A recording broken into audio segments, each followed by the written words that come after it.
Oi, bom dia, você que está acompanhando o nosso canal. Esse é o Botanicamente Falando para mais um vídeo. E eu sou Marcos Alves, sou professor da Universidade Federal de Pernambuco. O vídeo de hoje é sobre o Dia Nacional da Mata Atlântica. Sim, hoje, quarta-feira, 27 de maio, é o Dia Nacional da Mata Atlântica.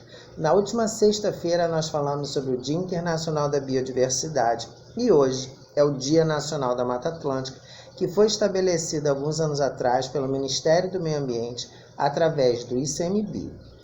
E esse dia foi estabelecido porque é o dia da Carta de São Vicente, que foi escrita por José de Anchieta em 1560, em que foi a primeira descrição de florestas tropicais do continente americano. Por conta dessa data simbólica da Carta de São Vicente, é que foi então, São Vicente Litoral de São Paulo, foi então que o ICMBio definiu como dia 27 de maio como o Dia Nacional da Mata Atlântica. Tem um cartaz lindíssimo comemorativo do Dia Nacional da Mata Atlântica no site do ICMBio, sugiro que visitem e confiram. Então vamos falar um pouco da Mata Atlântica hoje.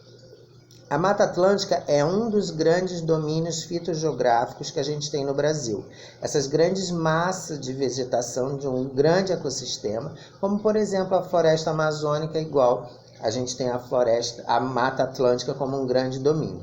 Só que a Mata Atlântica, ela, desde a chegada dos portugueses ao Brasil até hoje, ela vem sofrendo com essa expansão e ocupação urbana muito intensa. Então, a ocupação da Mata Atlântica, originalmente, quando da chegada dos portugueses, é muito diferente do que tem hoje. Acredita-se que hoje a gente tenha de 11% a 7% do que era o original. A Mata Atlântica, de forma contínua, ela vem desde o sul do Rio Grande do Norte até o norte do Rio Grande do Sul. Se expande para o interior do Brasil, atinge estados como, por exemplo, Minas Gerais, e tem porções fragmentadas no Mato Grosso do Sul e no Ceará. A Mata Atlântica é um ambiente extremamente diverso. É diverso por várias razões. A gente tem que pensar que a Mata Atlântica ela tem uma variação abiótica muito grande, ou seja, a intensidade de chuvas no sul da Mata Atlântica é muito diferente na parte norte da Mata Atlântica. Existe uma diferença em altitude nos diferentes trechos de Mata Atlântica, desde ao nível do mar até 2.000 metros ou mais de altitude. Existe diferença nas temperaturas. No sul do Brasil são muito mais baixas durante o inverno do que no Nordeste. Então toda essa diferença, esse eixo norte-sul tão longo, faz com que a Mata Atlântica tenha diferentes aspectos. Dentro da Mata Atlântica, nós temos diferentes ambientes, diferentes ecossistemas muito característicos. Então, a Mata Atlântica tem, como por exemplo, uma floresta atlântica característica, mas a gente também tem alguns outros ecossistemas bem distintos, como por exemplo, os tabuleiros aqui no Nordeste, as restingas litorâneas, os campos de altitude e também os manguezais e as florestas de araucária, ou seja, são tipos vegetacionais muito diferentes que estão todos dentro desse grande domínio fitogeográfico chamado de Mata Atlântica. A Mata Atlântica é considerada um grande hotspot de biodiversidade. O que é um hotspot de biodiversidade? A tradução literal seria um ponto quente, ou seja, é um ponto quente de biodiversidade, mas é um ponto quente no sentido da língua inglesa de que tem uma altíssima biodiversidade. E essa alta biodiversidade ela se expressa em plantas, fungos, animais e micro-organismos. Por isso faz da Mata Atlântica um ambiente tão importante e a sua destruição precisa ser contida para garantir aí a sobrevivência dessas espécies. A Mata Atlântica ela tem inúmeros serviços ambientais e atualmente o que a gente pode ver são os inúmeros ambientes de turismo, mas também o que é muito importante é a qualidade ambiental das cidades e a água que a gente consome. A Cantareira, no estado de São Paulo, que abastece a grande metrópole paulistana, ela está dentro do ambiente de Mata Atlântica e as águas que chegam à Cantareira elas são drenadas de diversas fontes ao redor que formam aquele grande reservatório. O Rio Guandu, no Rio de Janeiro, também está dentro do limite da Mata Atlântica. E aqui no Recife a gente tem o grande reservatório de água que abastece a cidade do Recife, está dentro do limite da Mata Atlântica. Então isso é muito importante a gente pensar. A Mata Atlântica ela é responsável não apenas por ser a área de ocupação da maior parte da população brasileira, ou seja, a maior parte da população do Brasil ela vive ao longo da Mata Atlântica, em grandes cidades costeiras, e a importância da água como elemento para essas cidades.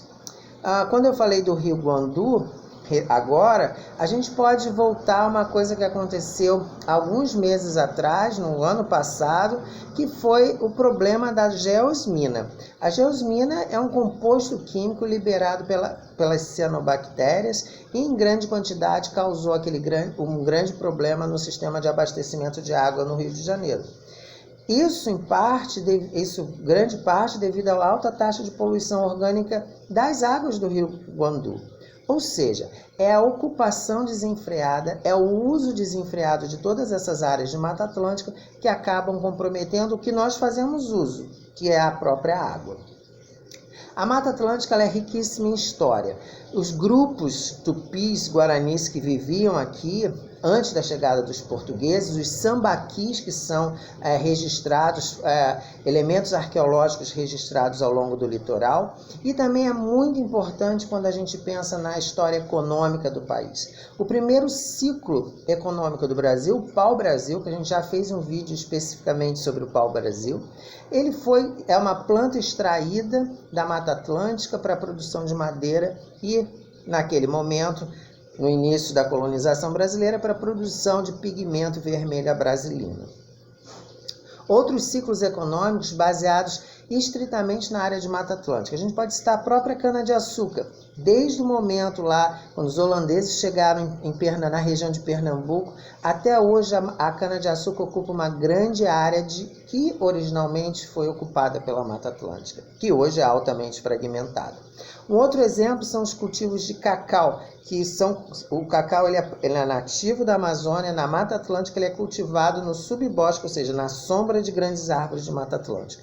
E um outro exemplo é o café. O café nas encostas do sul-sudeste é onde ocorria naturalmente a Mata Atlântica, que foi suprimida para a produção de café. Um exemplo clássico do café é a Floresta da Tijuca, na cidade do Rio de Janeiro, que era toda ocupada por plantio de café. E o imperador, ainda naquela época, detectando o problema de abastecimento de água na cidade do Rio de Janeiro, naquele momento, erradicou os pés de café e iniciou um replantio da Floresta Atlântica, que hoje é a maior floresta urbana que a gente tem, que foi replantada. Então veja a importância do elemento da Mata Atlântica para a qualidade ambiental e também dos serviços ambientais que oferece. Eu queria falar ainda de outras coisas importantes na Mata Atlântica. Como a gente já disse, tem esses diferentes ambientes, restingas, tabuleiros, manguezais, floresta de araucária, mas eu queria chamar a atenção de alguns representantes que são emblemáticos. Como eu disse, a Mata Atlântica ela tem uma diversidade imensa e as plantas a Mata Atlântica é extremamente rica em plantas, em espécies vegetais. Isso inclui briófitas, os musgos, pteridófitas, as samambaias, as gimnospermas, que são os pinheiros, e as angiospermas, que é a maioria das plantas que a gente conhece. Eu queria chamar a atenção de alguns elementos, como, por exemplo, a araucária, que é a planta principal de um ambiente da Mata Atlântica, que é a floresta de araucária. A araucária é uma gimnosperma, que é o pinhão, amplamente difundido na porção sul da Mata Atlântica, que não existe aqui na região nordeste da Mata Atlântica, por exemplo. Eu queria chamar a atenção também dos imensos jequitibás, que é da família Lecitidaceae, que é a mesma família da castanha do Pará, que é uma espécie lá da Amazônia, mas os jequitibás são extremamente importantes e representativos na Mata Atlântica que ocorre no sudeste do Brasil. E quando a gente vem aqui para o Nordeste, existem grandes elementos muito representativos. E aqui em Pernambuco, o elemento vegetal mais representativo da Mata Atlântica é o visgueiro, que é uma leguminosa, que é uma planta uma árvore que chega a ter 30 metros de altura. Claro que a gente nisso não pode esquecer o pau-brasil, que foi o grande ciclo econômico brasileiro e é uma espécie nativa que está hoje, permanece hoje na lista de espécies ameaçadas de extinção que nós temos no Brasil. Então, todo esse conjunto de espécies, mais alguns grupos muito representativos, como as orquídeas e as bromélias, com inúmeras espécies que são endêmicas da Mata Atlântica, ou seja, só ocorrem nesse local, fazem com que a Mata Atlântica seja um ambiente extremamente importante e, devido à expansão urbana, imobiliária e o crescimento das cidades, está fortemente ameaçada e fragmentada. Por isso, hoje é o dia da gente celebrar o Dia da Mata Atlântica. Quando a gente voltar às aulas, no ano que vem, você pode ensinar para os seus alunos e celebrar o Dia da Mata Atlântica.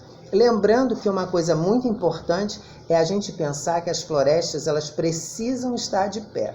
Porque se a gente não tiver florestas de pé, se as florestas não existirem mais, a gente não tem água para beber. Se as florestas não existirem mais, nós teremos grandes problemas ambientais nas cidades que nós moramos. Então, para garantir isso, no Dia da Mata Atlântica, pense nas florestas em pé.